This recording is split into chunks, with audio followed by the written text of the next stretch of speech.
سازشیں غیبتیں پیٹھ پیچھے وار، لوگ بھول بیٹھے ہیں کہ تماشا اللہ بھی دیکھ رہا ہے۔ تعلقات ہمیشہ دل سے رکھیں، مطلب سے نہیں۔ دل کو یوں بے وجہ نہ اداس کریں، اللہ ہے نا، آپ اس سے بات کریں۔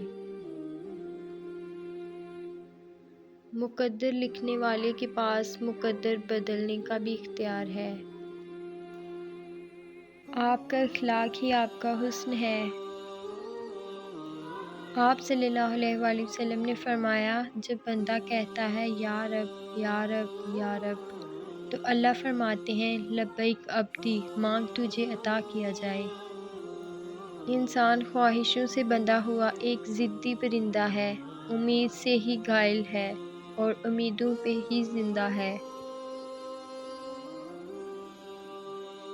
دنیا کے ہر میدان میں ہار اور جیت ہو سکتی ہے، لیکن اخلاق میں کبھی ہار اور تکبر میں کبھی جیت نہیں ہو سکتی۔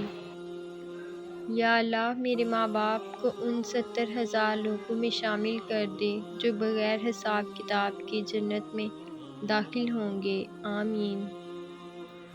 باپ وہ ہستی ہے جس سے اگر 2 ستارے مانگو تو وہ پورا آسمان اٹھا لاتا ہے۔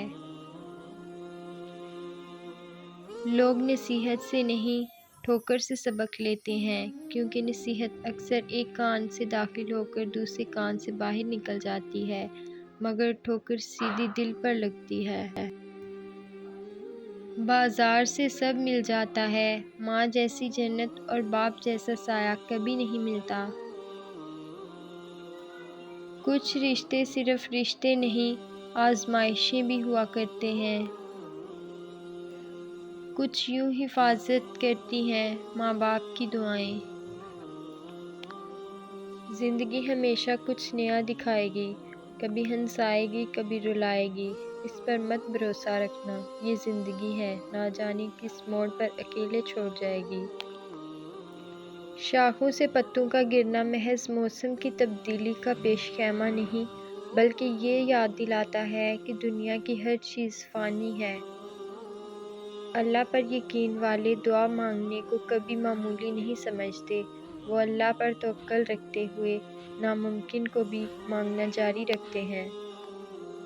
تہجد کی لگن ایک بار جسے لگ جائے نا، پھر انہیں دنیا کی محفلوں میں سکون نہیں ملا کرتا۔ زندگی کی جنگ خود لڑنا پڑتی ہے، لوگ صرف مبارکباد دینے یا فاتحہ خوانی کے لیے آتے ہیں۔ اور پھر میرے بابا نے کہا تھا، مضبوط بنو بیٹا، ماں باپ رحم کھا لیتے ہیں، دنیا والے نہیں۔